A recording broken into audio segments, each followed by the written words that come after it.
The blood-red sunset painted the Colorado Rockies in crimson and gold as Cathleen Morgan struggled against the ropes binding her to the ancient pine.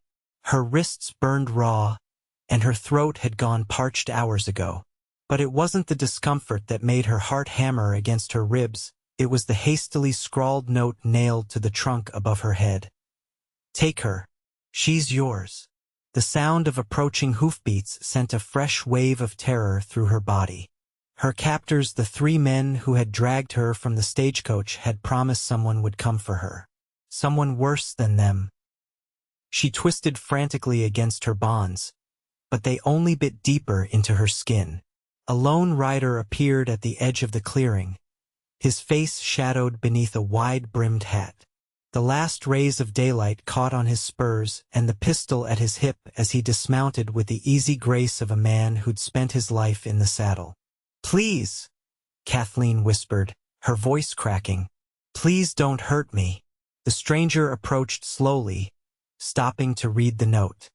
His eyes, startlingly blue in his sun-weathered face, moved from the paper to her face. "Well now," he drawled, reaching for his knife. "That's quite an offer." Cathleen closed her eyes, bracing herself. "Gladly," he said, but instead of pain, she felt the ropes around her wrists loosen. Her eyes flew open to find him carefully cutting her free. "Name's Beckett James," he said quietly. "And whoever did this to you is going to wish they hadn't." Colorado Territory, 1876. The land was still wild, the law still flexible, and a woman alone still vulnerable to the whims of men with no conscience.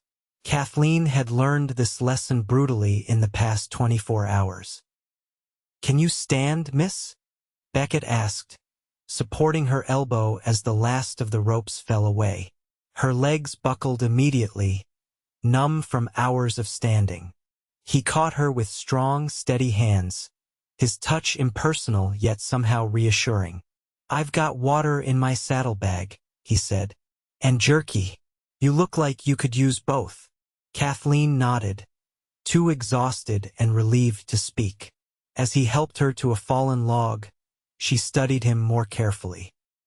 He wasn't young, perhaps 35, with lines etched around his eyes that spoke of years squinting into the sun. His clothing was practical rather than flashy. Faded denim, a chambray shirt worn soft with washing, and boots that had seen many miles. The only hint of vanity was the silver concho on his hatband. "Here," he said, offering his canteen. She drank deeply, the tepid water tasting sweeter than wine. "Thank you, Mr. James." "Beck," he corrected. "Just Beck." "Cathleen Morgan," she replied, accepting the strip of jerky he offered next. "I was on the eastbound stage to Denver when 3 men stopped it.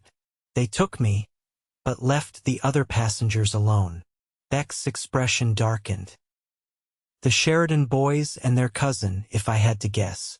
They've been causing trouble up and down this territory for months now." "You know them?" She drew back slightly. "Know of them," he clarified. "I've been tracking them since they rustled half my cattle 2 weeks back. Found the stagecoach abandoned about 5 miles west of here. The driver and guard were. They didn't make it, madam." Cathleen closed her eyes, remembering the kind driver who had helped her with her trunk, the young guard who had shyly offered her a peppermint stick from his pocket. "They shot them?" "Yes." His voice was gentle but didn't shield her from the truth. "The passengers were set loose to walk to the nearest settlement. Most are probably in Willow Creek by now." She nodded, trying to make sense of everything. "But why take me? And why this?" She gestured to the tree. Beck's jaw tightened. "The note was meant for Cole Blackwood. This is his land you're on, or at least he claims it is. The Sheridans have been feuding with him for years over water rights. So I'm, what, a gift? A taunt?" The horror of her situation struck her anew. "A trap, more likely," Beck said grimly. "Blackwood's got a reputation with women. They probably figured he'd take you to his ranch, and they'd have an excuse to ride in shooting. Kathleen shuddered. Then we need to leave before this Blackwood arrives. We're already gone, Beck said, standing. Can you ride? Yes, but, she gestured at her torn and dirty traveling dress. I'll need help mounting. Without comment, he bent and lifted her as if she weighed nothing, setting her carefully on his horse before swinging up behind her. The solid warmth of him at her back was both uncomfortable and oddly comforting. She couldn't remember the last time she'd been this close to a man. My ranch is about 4 hours' ride, he said. There's a woman there, Mrs. Finch, who looks after the place. She'll help get you settled until we can arrange passage back east for you. I'm not going back east, Kathleen said, more sharply than she'd intended. I came west to stay. She felt rather than saw his raised eyebrow. Most women come west with family or a husband, Miss Morgan. I came to teach, she replied, lifting her chin. I have a position at the school in Silver Creek. Beck chuckled, the sound rumbling through his chest against her back. Silver Creek? That's barely more than a mining camp with delusions of respectability. Not exactly the safest place for a lady teacher. Nevertheless, it's where I'm expected. They're paying me $30 a month, plus room and board. More money than she'd ever made in Philadelphia, where female teachers were paid half what men received. Well, Silver Creek is 2 days' ride from my place, and you're in no condition to travel there now. We'll get you to my ranch, and then figure out what's next. The sky had deepened to indigo, stars appearing one by one as they rode. Despite her exhaustion and the aches in every part of her body, Kathleen found herself entranced by the vastness of the sky above the mountain ridges. In Philadelphia, buildings hemmed in the horizon on all sides. Here the world seemed infinite. It's beautiful, she murmured. It can kill you just as pretty as you please, Beck replied, but there was fondness in his voice. The West doesn't forgive mistakes, Miss Morgan. I don't intend to make any, she said firmly. His soft laugh stirred her hair. Everyone does. The trick is surviving them. They rode in silence after that, the steady rhythm of the horse's gait nearly lulling Kathleen to sleep despite her precarious position. Only Beck's arm, solid around her waist, kept her from slipping. Stay awake, he said finally. We're almost there, and I need you alert enough to meet Mrs. Finch. She's suspicious of strangers. Kathleen straightened, blinking away fatigue. In the distance, she could make out the darker shape of buildings against the night sky. As they drew closer, a dog began to bark, followed by the golden glow of a lantern appearing on a porch. That you, Beck? Called a woman's voice. It's me, Mrs. Finch, and I've brought company. The woman held the lantern higher, illuminating a weathered face beneath iron-gray hair pulled into a severe bun. Her expression was equal parts curiosity and suspicion. Found her tied to a tree up near Blackwood's northern pasture, Beck explained as he dismounted, then reached up to help Kathleen down. Sheridan's work, I reckon. Those devils, Mrs. Finch muttered, her sharp eyes taking in Kathleen's disheveled appearance. Come inside, girl. You look dead on your feet. The ranch house was modest but solidly built, with a large central room containing a stone fireplace, a plank table with benches and several handmade chairs. A black cookstove gleamed in one corner, and the mingled scents of coffee and beef stew made Kathleen's empty stomach clench with hunger. Sit, Mrs. Finch commanded, pointing to a chair. I'll fetch you a bowl of stew and some coffee, then we'll see about getting you cleaned up.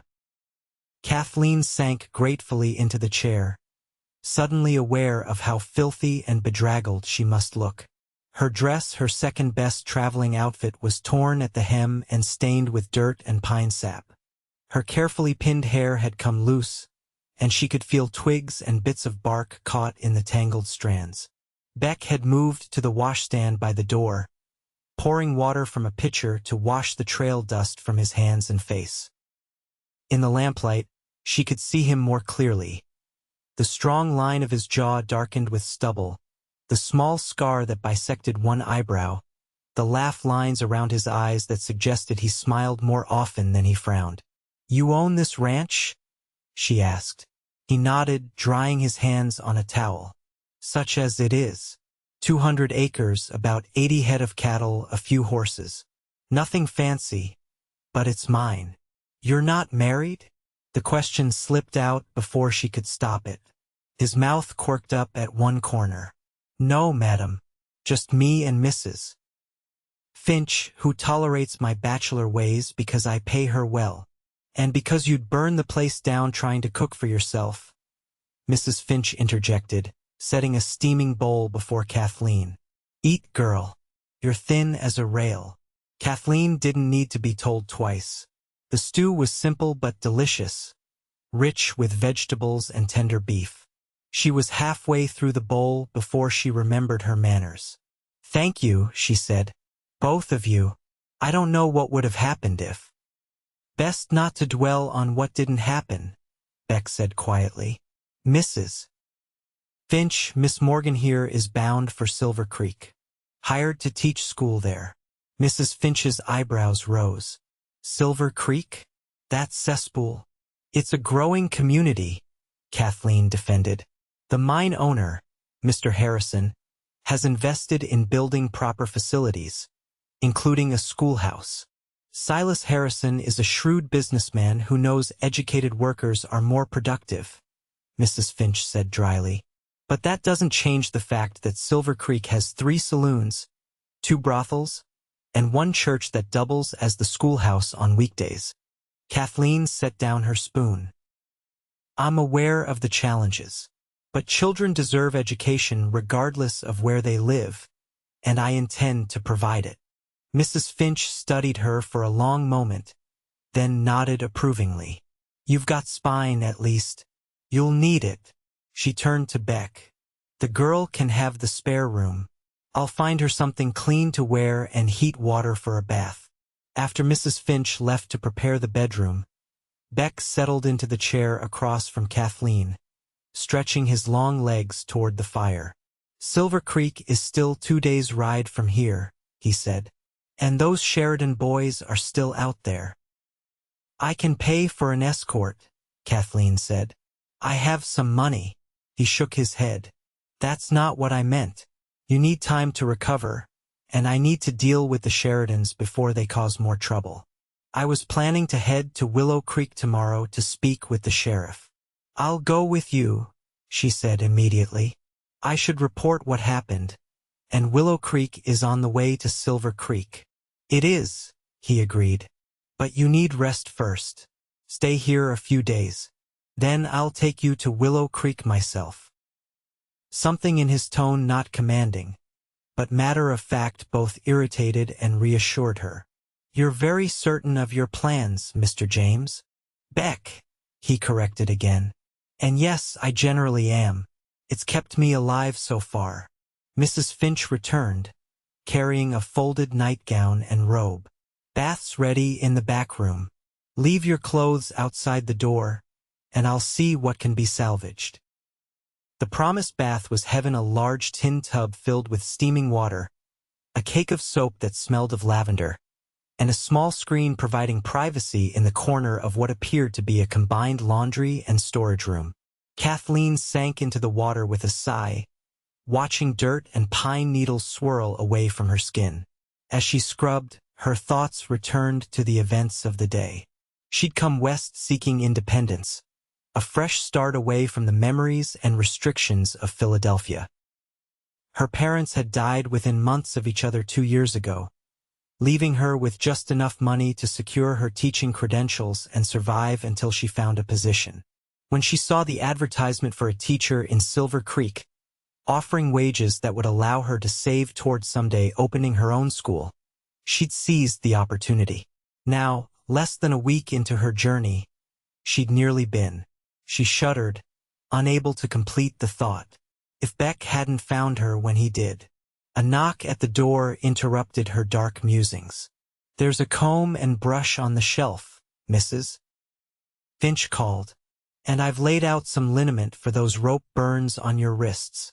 "Thank you," Cathleen called back, realizing the water had cooled while she'd been lost in thought. She rose and quickly dried herself, donning the borrowed nightgown plain muslin, well worn but clean, and the matching wrapper. When she emerged, her hair damp and neatly combed, the main room was empty save for Beck, who sat by the fire cleaning a pistol. He glanced up, then quickly returned his attention to his task. "Mrs. Finch has turned in for the night," he said. "Your room is the second door on the left." "Thank you." She hesitated, then added, "For everything. I don't know how to repay you." He looked up then, his expression serious. "There's nothing to repay, Miss Morgan. Anyone with a shred of decency would have done the same." "Perhaps," she acknowledged, "but not everyone would offer continued hospitality and protection afterward." A small smile softened his features. "Mrs. Finch would skin me alive if I did any less. She has strong opinions about proper behavior. She seems formidable." "She is. Her husband was my foreman until a heart attack took him 2 years ago. She stayed on to keep house, but really, she runs most everything except the actual ranching." He set the cleaned pistol aside. "You should get some rest. Morning comes early here." Cathleen nodded, suddenly overwhelmed by the events of the day and her narrow escape. "Good night, Beck." "Good night, Miss Morgan." The spare room was small but comfortable, with a narrow bed, a washstand, and a chest of drawers.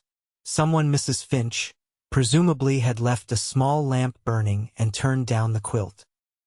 Cathleen extinguished the lamp and slipped between the cool sheets, expecting to fall asleep instantly.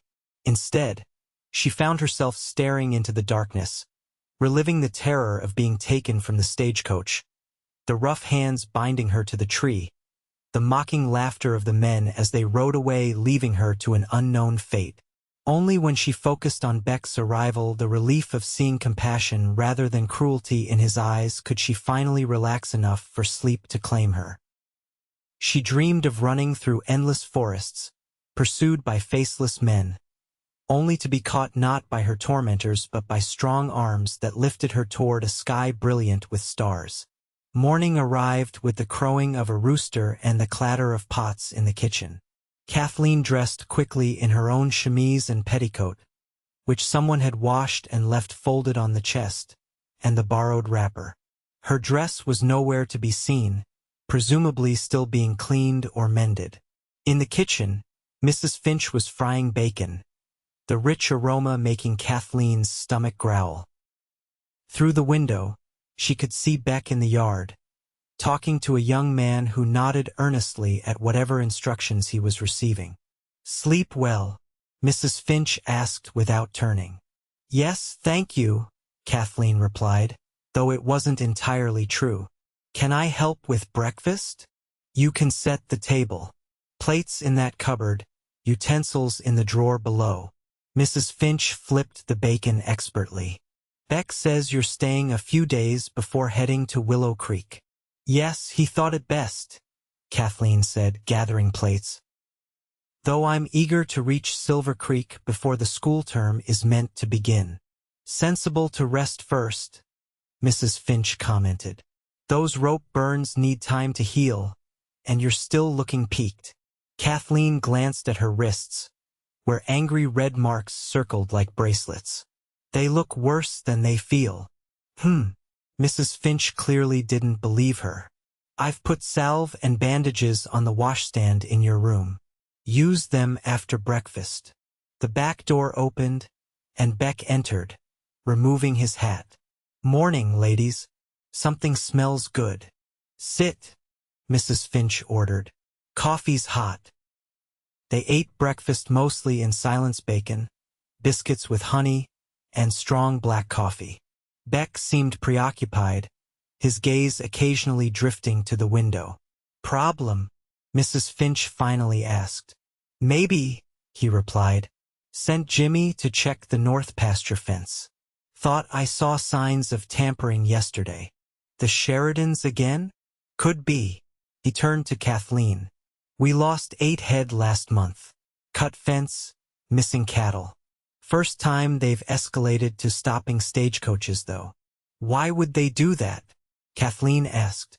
Beck shrugged. Money partly, but mostly because they can. The Sheridans never needed much reason for causing trouble. 3 brothers, Mrs. Finch explained, seeing Kathleen's confusion. Vance is the oldest, meanest of the bunch. Cutter's the middle one. Not too bright but handy with a knife. And Lyle's the youngest might have turned out decent if his brothers hadn't raised him after their parents died. And a cousin, Beck added. Rufus. He rides with them sometimes. You know them well, Kathleen observed. Too well, Beck said grimly. Vance Sheridan and I have history going back to the war. We were in the same regiment, different companies, thankfully. He was court-martialed for robbing civilians. Should have been shot, but his captain intervened. The bitterness in his voice told Kathleen there was more to the story, but she didn't press. And now they're causing trouble for you? For everyone within 50 miles, Mrs. Finch interjected. But especially for Beck, since he testified against Vance at that court-martial. A sharp rap at the front door interrupted their conversation. Beck rose, hand instinctively moving to the pistol at his hip before he crossed to answer it. The visitor was a tall, broad-shouldered man with a silver star pinned to his vest, the sheriff, Kathleen presumed. His expression was grim as he stepped inside, nodding to Mrs. Finch before his gaze settled on Kathleen. Sheriff Miller, Beck said by way of introduction. This is Miss Morgan. She had a run-in with the Sheridans yesterday. Madam, the sheriff said, touching the brim of his hat. I'd heard there was trouble with the eastbound stage. Came out to investigate and found your ranch was the closest. Miss Morgan was a passenger, Beck explained. The Sheridans took her off the stage and... He hesitated, glancing at Kathleen. They tied me to a tree, she said quietly. With a note. The sheriff's eyebrows rose. A note. Take her. She's yours. Beck quoted. They left her on Cole Blackwood's land. Sheriff Miller let out a low whistle. That's a new low even for them. They killed the driver and guard too, from what I've heard. Kathleen closed her eyes briefly, remembering the friendly men who had been her first introduction to Western hospitality. They were good men. Yes, madam, they were, the sheriff agreed solemnly. I'll need statements from both of you. And then, Miss Morgan, we should arrange to get you back to wherever you were headed. Silver Creek, Beck supplied. She's the new schoolteacher there. Is that so? The sheriff looked surprised. Well, the stage won't be running that route again for at least a week after what happened. And Silver Creek's a good 60 miles from here. I've already offered to escort Miss Morgan to Willow Creek once she's recovered, Beck said. From there, she can catch the northbound stage to Silver Creek. The sheriff nodded slowly. That seems sensible. Though you should know, Beck, there's talk that the Sheridans are looking for you specifically. This business with Miss Morgan. It might have been meant to draw you out. I figured as much, Beck said grimly. All the more reason to get Miss Morgan safely to Willow Creek and then on her way. After taking their statements, Sheriff Miller departed with promises to increase patrols in the area and to wire ahead to Silver Creek that Miss Morgan would be delayed but was safe. Beck saw him out, then returned to find Kathleen helping Mrs. Finch clear the breakfast dishes. Your dress is beyond saving, Mrs. Finch announced. But I found a skirt and shirtwaist that should fit you well enough until we can get to Willow Creek and buy proper replacements. That's very kind, but I couldn't. You can and will. Mrs. Finch interrupted firmly. They belong to my daughter, who's married and living in Denver now. She won't miss them. Beck smiled at Kathleen's expression. Best not to argue with Mrs. Finch when she's made up her mind. It never ends well. The next 3 days fell into a peaceful rhythm that surprised Kathleen with its simplicity and satisfaction. In Philadelphia, her days had been filled with the hustle of city life, teaching at a crowded girls' school by day, tutoring the children of wealthy families in the evenings to supplement her meager income. Here, time moved differently. Each morning, she rose with the sun to help Mrs. Finch prepare breakfast. Afterward, while Beck tended to ranch duties, she assisted with household tasks, churning butter, kneading bread dough, mending linens. In the afternoons, she often sat on the porch with a book from Beck's modest library, watching the play of light and shadow across the distant mountains. On the second day, when her wrists had begun to heal, Mrs. Finch taught her to shoot. "Every woman in these parts should know how to handle a gun," the older woman declared, placing a small derringer in Kathleen's hands. "Especially a woman alone." They practiced behind the house, using tin cans as targets. Kathleen was surprised to find she had a natural aptitude for it, her teacher's precision serving her well in aiming. "Not bad, Mrs. Finch said after Kathleen hit 4 cans in succession. "You'll do." That evening at supper, Beck presented her with a holster designed to be worn beneath a skirt, attached to a garter.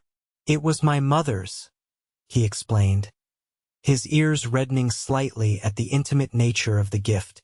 "Mrs. Finch mentioned you're a quick study with the derringer." "Thank you," Kathleen said, genuinely touched. "I'll take good care of it." "See that you do," he replied gruffly, "and hope you never need to use it." On the third day, Beck invited her to ride with him to check the repaired section of fence. Mrs. Finch provided Kathleen with a split riding skirt that had also belonged to her daughter, and Beck saddled a gentle mare named Daisy for her. "She won't give you any trouble," he promised, helping Kathleen mount. "Just keep a light hand on the reins." The ride was glorious. Though she had ridden in Philadelphia's parks, it had always been sedate, proper, confined to designated paths. Here, they crossed open meadows dotted with wildflowers, forded a shallow stream where trout darted in the clear water, and climbed a low rise that offered views all the way to the distant peaks of the Rockies. "It's the most beautiful place I've ever seen," Kathleen said, reining in beside Beck at the top of the rise.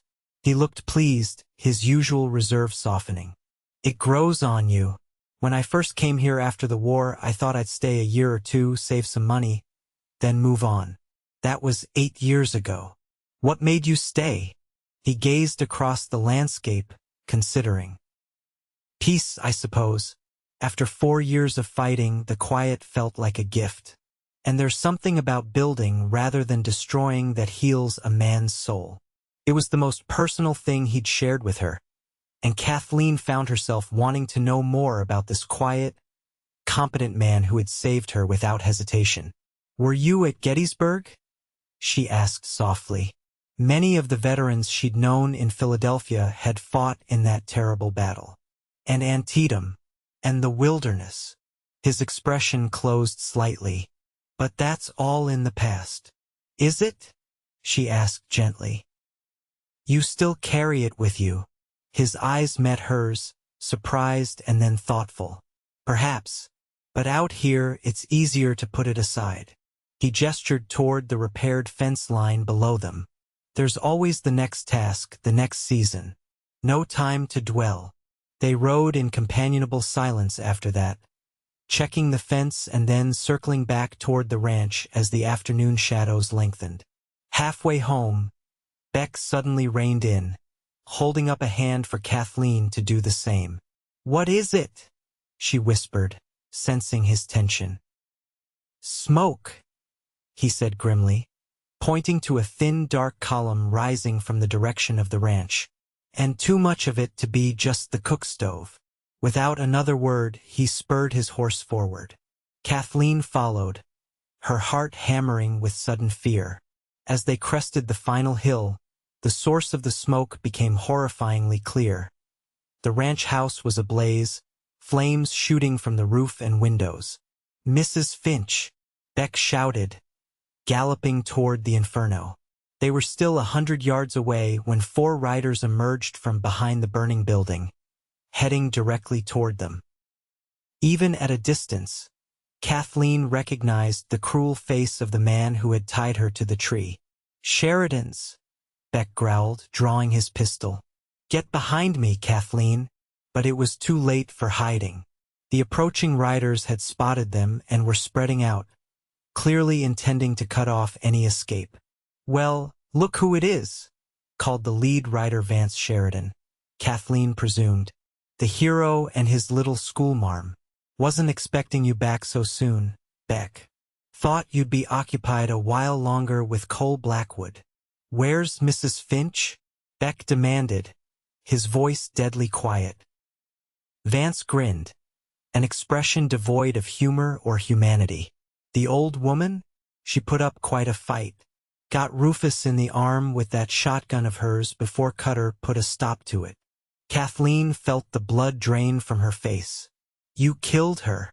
"Now, I didn't say that," Vance drawled, though his smile said otherwise. "Maybe she's taking a nap in the barn. Why don't you go check?"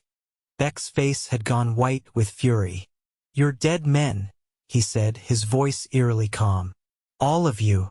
"Don't think so," Vance replied, gesturing to his companions. "4 guns against your 1? Bad odds, Beck." "What do you want, Vance?" Beck asked, clearly stalling for time, his eyes darting to the barn where Mrs. Finch might still be alive. "What's rightfully mine?"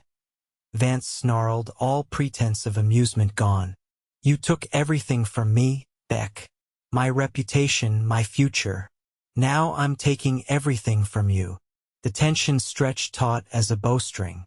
Cathleen could feel her mare trembling beneath her, sensing the danger. Her hand moved slowly to her skirt, where the derringer was holstered against her thigh. The standoff might have continued indefinitely if not for the sudden crack of a rifle shot from the direction of the barn. One of the Sheridan men, the youngest, barely more than a boy, toppled from his saddle. "Run!" Beck shouted to Cathleen, wheeling his horse and firing at Vance in the same motion. Chaos erupted. Cathleen spurred Daisy toward the cover of trees as bullets whizzed past her head. Behind her, she heard shouts, more gunfire, and the thunder of hooves.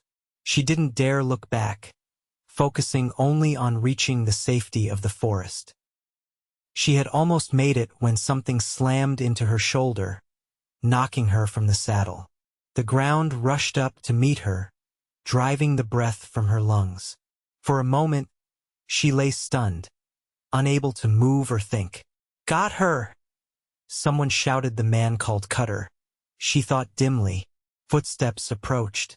Fighting through the pain and shock, Cathleen fumbled for the derringer, pulling it free just as Cutter reached her. "You're coming with—" His words ended in a surprised grunt as she fired. At such close range, even a small caliber bullet was devastating. Cutter staggered backward, clutching his chest, then collapsed beside her. Cathleen pushed herself to a sitting position, her left shoulder screaming in pain. Blood stained her borrowed shirtwaist, her blood. She'd been shot. The realization brought a wave of lightheadedness that she fought to control. More gunfire echoed from the direction of the ranch house. Beck was still fighting. She had to help him. Using a nearby tree for support, she struggled to her feet, still clutching the derringer with its 1 remaining bullet. She had taken only 2 steps when Vance Sheridan himself appeared, leading his horse. His right arm hung limp at his side, blood dripping from his fingers. "You shot my brother," he said, his voice terrifyingly quiet. Cathleen raised the derringer with a shaking hand. "Stay back." He laughed, the sound chilling in its emptiness. "Go ahead. That little popgun won't stop me. And when I'm done with you, I'll finish Beck." "Beck?" she echoed, fear clutching at her heart. "Already got shot," Vance said with grim satisfaction. "Won't last long." Rage surged through Cathleen, burning away fear and pain. She steadied her hand, aiming not at Vance's chest but at his face. "This popgun will take your eye at this distance." Something in her voice, the absolute conviction, perhaps made him hesitate. In that moment of uncertainty, another shot rang out, and Vance pitched forward, landing face first in the dirt. Behind him stood Mrs. Finch, a smoking shotgun in her hands, blood streaming from a gash on her forehead. "Mrs. Finch," Cathleen cried, lowering the derringer. "You're alive." "Takes more than these vermin to kill me," the older woman said grimly, stepping over Vance's body. "Though they did their best." She took in Kathleen's bloody shoulder with a sharp glance. "You're hit." "It's not bad," Cathleen lied, though the edges of her vision were beginning to darken. "Beck Vance said he was shot." Mrs. Finch's expression confirmed the worst. "He is bad. We need to get to him."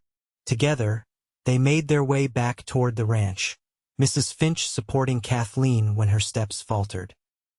The house was still burning, but the flames had begun to die down, leaving mostly smoke and glowing embers. They found Beck propped against the water trough, his shirt soaked with blood, pistol still clutched in his hand. The third Sheridan brother lay dead nearby. "Beck?" Cathleen whispered, dropping to her knees beside him despite the pain in her shoulder. His eyes opened, focusing on her with effort. "You're hurt." "So are you," she replied, tears blurring her vision. "Mrs. Finch, what can we do?" The older woman was already tearing strips from her petticoat. "Press this against his wound, hard as you can." Cathleen obeyed, wincing as Beck groaned in pain. "I'm sorry." "Don't be," he murmured. "You're alive. That's what matters." "You matter too," she said fiercely. "So don't you dare die, Beckett James." A faint smile touched his lips. "Yes, madam." Mrs. Finch had moved to check the bodies of the Sheridans, confirming all three brothers were dead. "Rufus got away," she reported. "But he's wounded. Won't get far." "The horses?" Beck asked, his voice weakening. "Scattered, but they'll come back once they smell feed," Mrs. Finch assured him. "More importantly, we need to get you both to a doctor." "Willow Creek," Beck said. 12 miles. Mrs. Finch nodded grimly. "I'll hitch the wagon. What's left of it, anyway." While she went to prepare the wagon, Cathleen stayed with Beck, maintaining pressure on his wound. Her own injury throbbed mercilessly, but she refused to acknowledge it. "Why?" she asked softly. "Why did they hate you so much?" Beck's eyes, glazed with pain, fixed on hers. "Vance was stealing from civilians during the war. Caught him, reported him. He swore he'd make me pay someday." "And Mrs. Finch?" "Why hurt her?" "Because she's mine," he said simply. "Like this ranch. Like—" He hesitated, then added more softly, "like you could have been, if we'd had more time." The words sent a jolt through Cathleen that had nothing to do with her wound. "Beck, forget I said that," he murmured, closing his eyes. "Loss of blood makes a man say foolish things." "It wasn't foolish," she whispered, but he had slipped into unconsciousness. The journey to Willow Creek was a nightmare of pain and fear. Mrs. Finch drove the wagon with grim determination, while Cathleen sat in the back beside Beck, monitoring his breathing and pressing fresh cloths to his wound whenever the old ones became saturated with blood. Her own shoulder had been hastily bandaged by Mrs. Finch, who pronounced the bullet a through and through, messy but not fatal if infection doesn't set in. Still, every jolt of the wagon sent fresh waves of agony through her. They reached Willow Creek shortly after midnight. The town was mostly dark, but the doctor's house was easy to find thanks to the lantern that burned perpetually by his door, a beacon for those in need at all hours. Dr. Wilson, a grizzled man in his 60s, took one look at their bloodied party and ushered them inside without questions. Beck was carried to a treatment room, while Cathleen was guided to a smaller examination area. The bullet passed clean through, Dr. Wilson confirmed after examining her shoulder. You're lucky, no bone damage, no major vessels hit. Still, you've lost blood, and there's risk of infection. He cleaned and stitched the wound, gave her laudanum for the pain, and settled her in a small recovery room. Your friend is in worse shape, he told her grimly. Bullets still in him, lodged near his spine. I'll do what I can, but he'll live, Cathleen said firmly. He has to. The doctor's expression softened. I'll do my best, Miss Morgan. She drifted in and out of consciousness after that, the laudanum blurring the edges of reality. Sometimes Mrs. Finch was there, her own head now properly bandaged.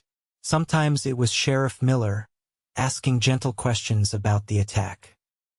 And once, she thought she felt Beck's hand in hers, though when she opened her eyes, the room was empty.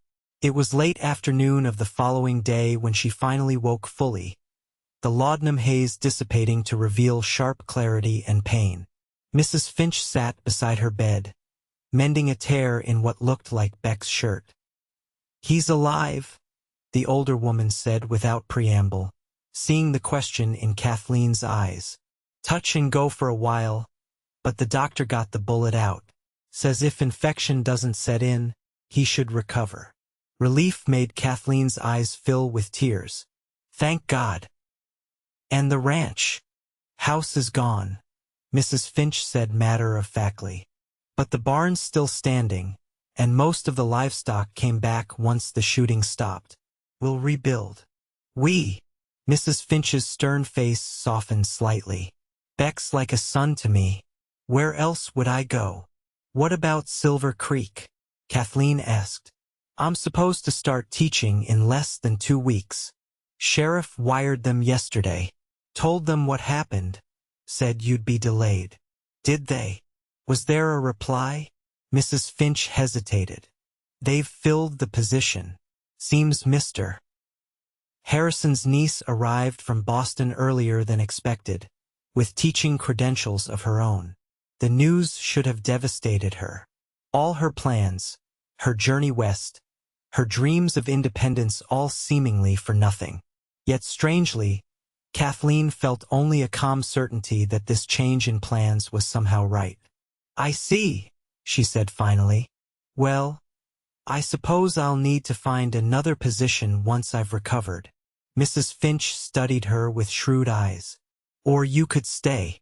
Stay? Here in Willow Creek.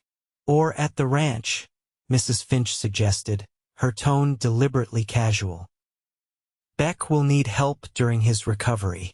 And after that, well, the town could use a proper teacher. The current schoolmarm is 70 if she's a day, and half-blind to boot. Cathleen felt a blush rising in her cheeks. Mrs. Finch, are you suggesting? I'm suggesting nothing, the older woman interrupted. Just noting that opportunities sometimes appear where you least expect them. Before Cathleen could respond, the door opened to admit Dr. Wilson. Ah, you're awake. Good. And some color in your cheeks too, excellent sign. How is Mr. James? Cathleen asked immediately. Stubborn, the doctor replied with a hint of admiration.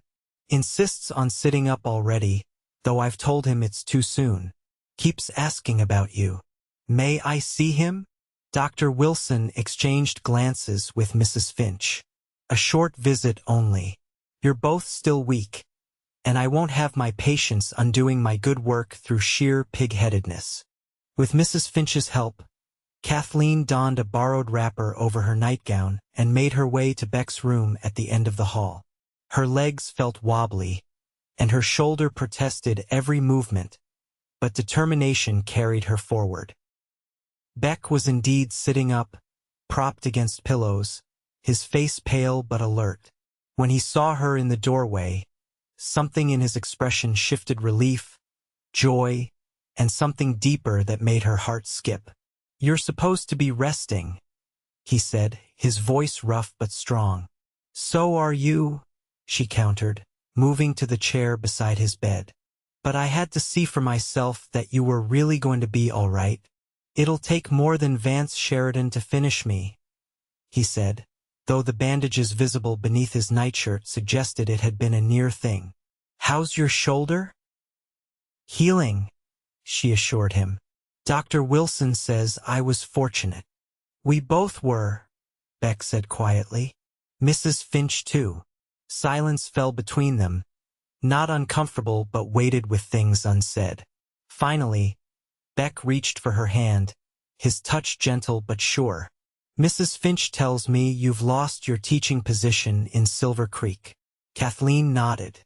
"It seems the mine owner's niece has taken it." "I'm sorry," he said, and she could see he truly was. "I know how much it meant to you." "It did," she acknowledged. "But perhaps there are other opportunities." His eyes searched hers. "Such as?" "Mrs. Finch mentioned that Willow Creek's teacher is quite elderly, and that the ranch will need help during rebuilding."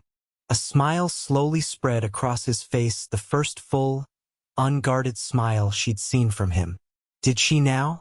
"Mrs. Finch has always been a meddlesome woman." "Is it meddling if she's right?" Kathleen asked softly. Beck's hand tightened on hers. "Kathleen, I've known you less than a week. It's too soon to ask what I want to ask." "Then don't ask yet," she suggested. "Just tell me if you'd like me to stay, to help with the ranch, and perhaps to teach in Willow Creek, at least for a while." His relief was palpable. "Yes, to all of it. Stay as long as you want. Forever, if that suits you." "Let's start with for now," she said, though her heart leapt at forever, "and see where it leads." Their recovery was slow but steady. By the end of the first week, Beck was allowed short walks along the hallway, leaning on a cane. Kathleen's shoulder had begun to heal cleanly, though she would carry a scar, a badge of courage, Beck called it.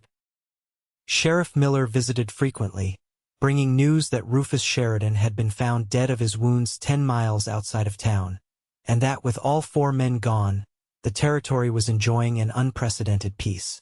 "The reward money for the Sheridans will help rebuild your ranch," the sheriff told Beck.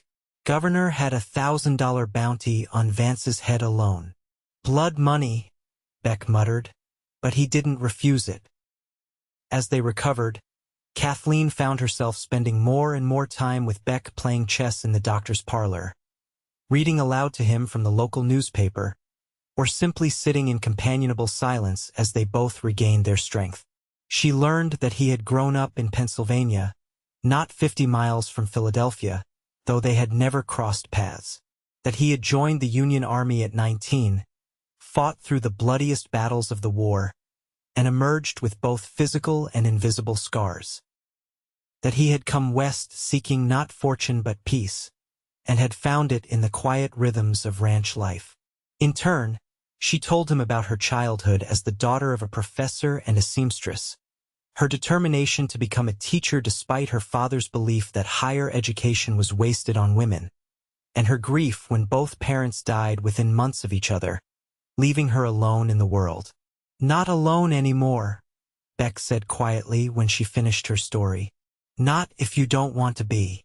3 weeks after the attack, Dr. Wilson declared them both well enough to leave his care. The question of where Kathleen would go had been settled days earlier. She would return to the ranch with Beck and Mrs. Finch, help with the rebuilding, and in the autumn, take over as Willow Creek schoolteacher when the elderly Mrs. Peterson finally retired. "It's only temporary," she had told herself at first, but as the days passed and her bond with Beck deepened, she found herself planning further ahead, imagining winters by the fire in a rebuilt ranch house, springs planting a garden beside Mrs. Finch, summers watching the hills turn golden under the sun. The day of their departure dawned clear and cool, with the first hint of autumn crispness in the air. Sheriff Miller had arranged for a wagon to transport them back to the ranch, along with supplies purchased with the reward money. Lumber, tools, seed for next year's planting, and even a new cook stove for the house they would rebuild. As they prepared to leave, Dr. Wilson pulled Cathleen aside. "A word of advice, Miss Morgan," he said kindly. "That young man cares deeply for you, anyone with eyes can see it. But he's carrying wounds that go deeper than the physical. Be patient with him." "I will," she promised. "And thank you for everything." The journey back to the ranch was both somber and hopeful. As they crested the final hill, Cathleen could see the blackened ruins of the house, stark against the green of the surrounding pastures. But she could also see the sturdy barn, the cattle grazing peacefully, and the mountains rising majestically beyond a place of both loss and possibility. Mrs. Finch had arranged temporary accommodations in the barn loft, converting it into surprisingly comfortable living quarters with canvas partitions for privacy. "It will do until the house is rebuilt," she declared, "which it will be better than before." That first night, after Mrs. Finch had retired to her section of the loft, Beck and Cathleen sat outside on a rough bench, watching the stars emerge one by one in the darkening sky. "Are you having second thoughts?" Beck asked, breaking a comfortable silence. "About staying?" Cathleen considered the question honestly. "No," she said finally. "I thought I might, seeing the destruction up close. But oddly, it makes me more certain." "How so?" "Because it's not just about buildings or possessions," she explained. "It's about the people. You and Mrs. Finch, you're rebuilding not because you have to, but because this is home. That kind of belonging. I've been searching for it since my parents died." Beck's hand found hers in the darkness. "You have it now if you want it. With us." She turned to face him, reading the question in his eyes. "I do want it. Very much." He leaned forward then, hesitant at first, but when she didn't draw away, he closed the distance between them. His lips were gentle on hers, the kiss a question and an answer all at once. When they finally parted, Beck rested his forehead against hers. "I know it's too soon," he murmured. "We've known each other barely a month, but I think I could love you, Cathleen Morgan, if you gave me the chance." "It is too soon," she agreed, her heart racing, "for promises or declarations, but not too soon to know that what I feel for you is real, and growing stronger every day." His smile was visible even in the darkness. "Then we'll take it day by day. No rush." "No rush," she echoed, though something in her heart whispered that their path was already set. The rebuilding of the ranch house began the very next day. Beck, still weak from his injury, supervised while hired men from town did the heavy work. Cathleen and Mrs. Finch prepared meals, kept accounts, and made decisions about the layout of the new house. "Bigger kitchen," Mrs. Finch insisted, "and a proper pantry. A larger parlor too," Cathleen suggested, "for when neighbors visit. And perhaps a schoolroom someday."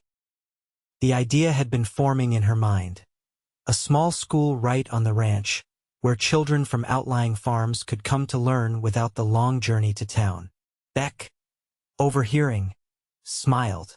"As many rooms as you want," he promised. "This house is being built for the future, not just the present." The work progressed steadily through September and into October. By the time the first snow dusted the mountain peaks, the new house stood complete, larger than its predecessor, with the bigger kitchen Mrs. Finch had demanded, a comfortable parlor with bookshelves built into the walls, and upstairs, for bedrooms instead of the previous two. "Room to grow," Beck had said simply when Cathleen questioned the need for so much space. In November, as promised, Cathleen began teaching at the Willow Creek School. Each morning, Beck drove her into town in the wagon, and each afternoon he returned to collect her. The arrangement raised eyebrows at first. A single woman living at a bachelor's ranch, even with Mrs. Finch as chaperone was fodder for gossip, but the town's respect for Beck and curiosity about the heroic schoolmarm, who had helped defeat the Sheridan gang, soon overcame conventional disapproval. Cathleen found unexpected joy in teaching the assorted children of miners, merchants, and ranchers. Unlike her Philadelphia pupils, these children came to school eager to learn, viewing education as a privilege rather than an obligation. She introduced them to Shakespeare and Dickens, taught them mathematics beyond basic arithmetic, and started a small lending library with books ordered from Denver. At the ranch, her relationship with Beck deepened with each passing day. They spoke of the future now without hesitation, plans for expanding the herd, for developing the school at the ranch, for building a life together that neither had imagined possible mere months ago. It was on Christmas Eve, with snow falling gently outside and a fire crackling in the new stone fireplace, that Beck finally asked the question that had been hovering between them since that night by the barn. Mrs. Finch had retired early, leaving them alone in the parlor. Beck had been unusually quiet all evening, his expression thoughtful as he watched Cathleen hang the last of the holly sprigs she had gathered from the forest edge. "Cathleen," he said finally, setting aside the book he had been pretending to read, "there's something I need to ask you." She turned, noting the seriousness in his voice. "Yes." He crossed to her, taking both her hands in his. "These past months, they've been the happiest of my life. Even with everything that happened, the attack, the rebuilding, I wouldn't trade a single day of knowing you." "Nor would I," she said softly, her heart beginning to race. "I know we agreed to take things slowly," he continued, "and if you need more time, I understand. But I don't want to wait any longer to tell you that I love you. Completely. With everything I am." Tears blurred her vision. "Beck." He released one of her hands to reach into his pocket, withdrawing a small velvet box. "This was my mother's," he said, opening it to reveal a simple gold band set with a single pearl. "I've had it in my trunk all these years, waiting for you, though I didn't know it." Cathleen felt her breath catch as he knelt before her, still holding her hand. "Cathleen Morgan, will you marry me? Build a life with me here? Raise a family? Grow old together?" "Yes," she whispered, then louder, "Yes, Beckett James, I will marry you. I love you." He slipped the ring onto her finger, then rose to gather her in his arms. Their kiss was different from any they had shared before, deeper, filled with promise and passion and the certainty of a future together. When they finally parted, Beck rested his forehead against hers, his breath warm on her face. "I never thought I would find this," he murmured. "After the war, I believed that part of me was dead. And I never thought I would find a home so far from where I began," she replied. "Yet here we are." "Here we are," he agreed, smiling, "brought together by the strangest of circumstances." She laughed softly, remembering. "Tied to a tree with a note. Take her," he quoted, his eyes warm with love. "She's yours. And you said." "Gladly," Beck finished, drawing her close once more. "The truest word I've ever spoken." They were married on the first day of spring, with wildflowers carpeting the meadows and new grass greening the hills. The ceremony took place in Willow Creek's small church, with Mrs. Finch standing proudly as Kathleen's witness and Sheriff Miller as Beck's. Afterward, the entire town gathered at the ranch for a celebration that lasted well into the night. There was music and dancing, food and laughter, and everywhere, the sense of a community embracing its newest family. Late in the evening, as the party continued around them, Beck led Cathleen away from the crowds to the hilltop where they had first ridden together. "Happy?" he asked, his arms secure around her waist. "Completely," she assured him, leaning into his embrace. "And you? More than I ever thought possible." He turned her to face him, his expression suddenly serious. I want you to know something, Kathleen. Whatever happens, whatever challenges come, and I will never regret the day I found you tied to that tree. She smiled, reaching up to touch his face. Nor will I. Even with everything that followed, I would choose that path again if it led me to you. To us, he corrected gently. To this life we're building. To us? She agreed, standing on tiptoe to kiss him as the stars began to appear in the darkening sky. In the years that followed, their love only deepened. The ranch prospered under their combined care, expanding to include not only cattle but also horses, Beck's pride being a breeding program for the strong, intelligent mounts needed in the still wild territory. Kathleen continued teaching in Willow Creek until their first child was born, a daughter they named Elizabeth, after Beck's mother. After that, she established the school at the ranch she had envisioned, welcoming children from miles around to learn in the bright, airy room Beck had built specially for that purpose. 2 more children followed.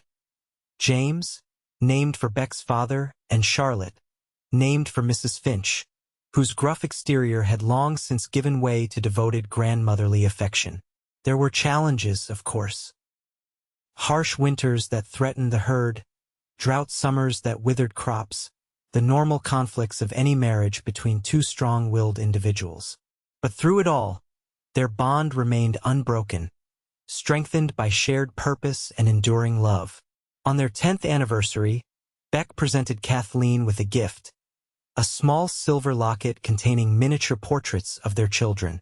To remind you, he said as he fastened it around her neck, of everything that came from that day when I found you. As if I could forget, she replied, touching the locket with reverent fingers. That moment changed everything. It did, he agreed, pulling her close. One note, one choice, one word, and our lives were set on a course I never could have imagined. She smiled against his chest, hearing the steady beat of his heart. Gladly, she murmured.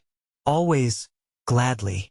And as they stood together, watching their children play in the shadow of the mountains they both now called home, Kathleen knew with absolute certainty that some things, even those born of danger and desperation, were simply meant to be.